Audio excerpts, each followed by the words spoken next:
A major shakeup has just hit Atlanta, one that could redefine everything about the team's direction moving forward. Unexpected news and a sudden change in the depth chart have thrown the organization into urgent decision-making mode. What happens next might be the key turning point of the entire season, and possibly the next few years. Before we begin, leave a like and tell me in the comments what needs to change to steer the team in the right direction. I want to know your opinion. The Atlanta Falcons quarterback situation just took a dramatic turn that could define the direction of the franchise heading into 2026.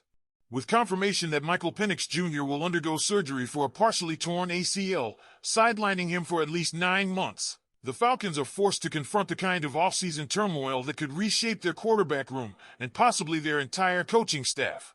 This isn't just about an injury. This is about trust, planning, and the stark reality that Atlanta must now plan for a season without the quarterback they hoped would be a cornerstone. Penix's injury marks his 5th season-ending setback in the last 8 years, a concerning pattern that can no longer be dismissed as bad luck. His recovery will rule him out of training camp, preseason, and potentially the first several weeks of the regular season. With an ACL reconstruction ahead, the earliest Penix can be expected back is August, and even that is a stretch. This leaves the Falcons in a precarious position, with no certainty at QB3 and no guarantees that Penix will return at full strength, or that he'll be the same quarterback even if he does. The situation became even more complex following head coach Raheem Morris' comments in a recent press conference. When asked if the team's offseason quarterback plans would change due to Penix's injury, Morris vaguely responded, "We'll cross that bridge when we come to it." But here's the reality. Many, including analysts close to the organization, believe Morris won't be around to cross any bridges. His seat has grown increasingly hot, and odds are that a new head coach, potentially someone like Brian Flores, Brian Daboll, John Gruden, or Matt LaFleur, will be making that call. So where does that leave the current quarterback depth chart? Kirk Cousins is your QB1. Easton Stick, recently signed and promoted to the active roster, now stands as the QB2. Penix Jr., despite being listed as QB3, is essentially inactive. Behind them, Kyle Trask, signed to the practice squad, serves as an emergency option.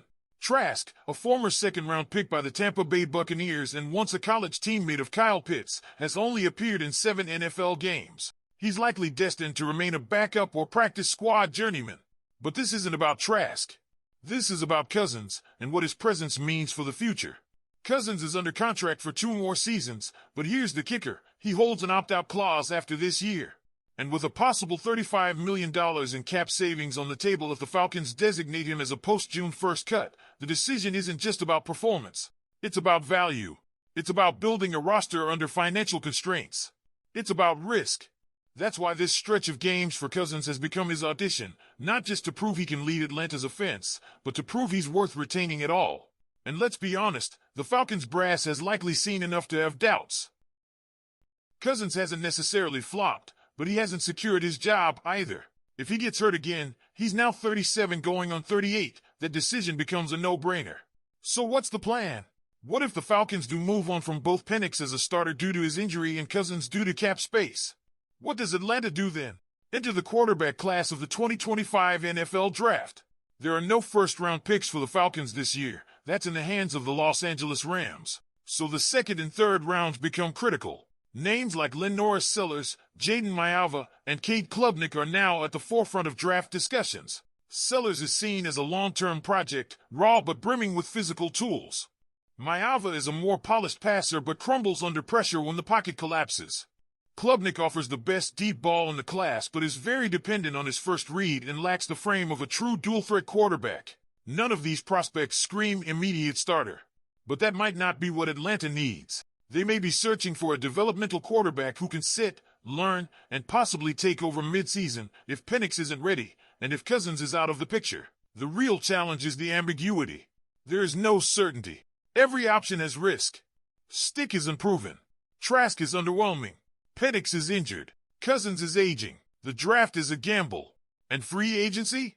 That's not much better. The list of available quarterbacks includes the likes of Aaron Rodgers, Joe Flacco, Zach Wilson, and Russell Wilson. Rodgers and Flacco are on the back 9 of their careers, ancient by football standards. Zach Wilson is erratic at best, unable to connect on basic throws. Russell Wilson looks washed.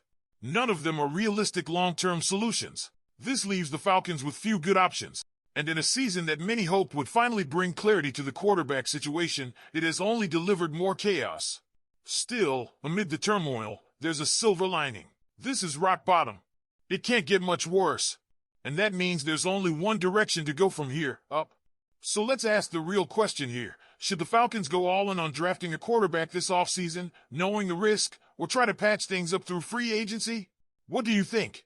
Given the state of uncertainty, drafting a quarterback might not just be a strategic move, it could be a necessity. But the draft, especially without a first-round pick, is always a roll of the dice. Norris Sellers, Jaden Maiava, and Cade Klubnik each come with upside, but none are ready-made NFL starters. That means whoever is selected, if anyone, will need to be nurtured, protected, and slowly integrated into the offense.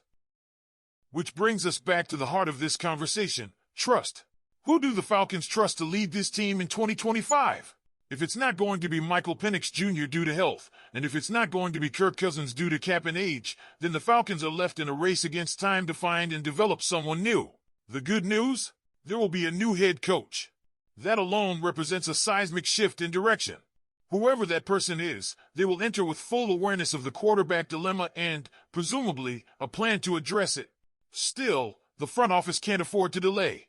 They can't wait for Penix to recover and then hope for the best.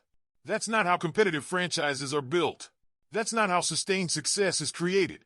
The best organizations don't operate on hope, they act with clarity. They plan for worst-case scenarios, and right now, Penix's injury history forces Atlanta to treat him as a bonus, not a solution. The moment a new coach is hired, quarterback evaluations will begin intensively, aggressively. Whether it's someone like Brian Flores bringing a defensive-minded perspective or a name like Matt LaFleur who may be more offensive-centric, they'll all ask the same questions. What do we do at quarterback? Who do we trust to take the field week one? Even more, there's the looming reality that this rebuild, this turning point, isn't going to be clean. It's going to be messy. It's going to require patience. Next season may start rough, especially if a rookie is starting or if the coaching staff needs time to find rhythm. But that's part of the process. Fans will have to recalibrate expectations. This isn't going to be a one-off fix. It's going to take time, and that's okay if the direction is clear. The worst thing Atlanta can do is try to straddle the fence, keeping Cousins while hedging on Penix, while also dipping a toe in the draft. That creates confusion, mixed signals, and a lack of identity. The Falcons have been stuck in quarterback purgatory for too long. This injury, painful as it is, might be the catalyst they needed to force real change. That change starts with committing to a plan. If they believe in drafting, they have to go all in. If they believe in a bridge quarterback, they have to be decisive about who that is. The time for hedging is over. And yet, what makes this so hard is the emotional layer. Falcons fans have been through so much, the near misses, the rebuilding years, the heartbreak of Super Bowl 51 still lingering in memory. Seeing another potential franchise quarterback like Penix go down is devastating. And now being told that Kirk Cousins might not be the long-term answer either? That's a lot to swallow. But this is the business side of football. It's cruel. It's cold. And it's about making decisions that may not be popular in the moment but are necessary for the future. With the possibility of cutting Cousins for a $35 million cap savings, the Falcons gain flexibility. They could reinvest that money into strengthening the offensive line, bolstering the defense, or even acquiring skilled players that help nurture a rookie quarterback. But that choice has to be made early in the offseason. And that's why this current stretch of games is so pivotal for Cousins. If he shows he can lead this team deep into the postseason, maybe that changes the narrative. But right now, that scenario feels unlikely. There's also the locker room element. Players see the writing on the wall. They know when a franchise is shifting gears. They know when a team is unsure about its leader under center. That kind of uncertainty can chip away at morale and cohesion. That's why clarity at quarterback isn't just about X's and O's. It's about leadership. It's about who this team rallies behind. And right now, that question is wide open. One more factor, the schedule. With no preseason reps and no training camp participation, Penix wouldn't be ready to lead this team until deep into the regular season, if at all. Even then, how effective would he be after such a long layoff? What version of Penix would the Falcons get? That's why waiting on him is such a massive gamble. Throwing him into action by week 3 or week 4 could result in a rocky start and lost games that impact playoff positioning or worse, delay the team's development another full season. So, as painful as it might be, This injury forces Atlanta to make the hardest decision a franchise can make, moving forward without the player they once pinned their hopes on. That doesn't mean giving up on Penix forever, but it does mean planning without him. It does mean building a quarterback room that can win games without having to hope he returns in peak form. Because hope is not a strategy. At the end of the day, this moment might be the true beginning of the Falcons' rebuild. A painful, frustrating, but necessary pivot toward a new quarterback identity. And that's why what happens over the next 3 months, from free agency evaluations to draft meetings to coaching hires, will determine not just the outcome of next season, but the entire trajectory of the franchise for years to come.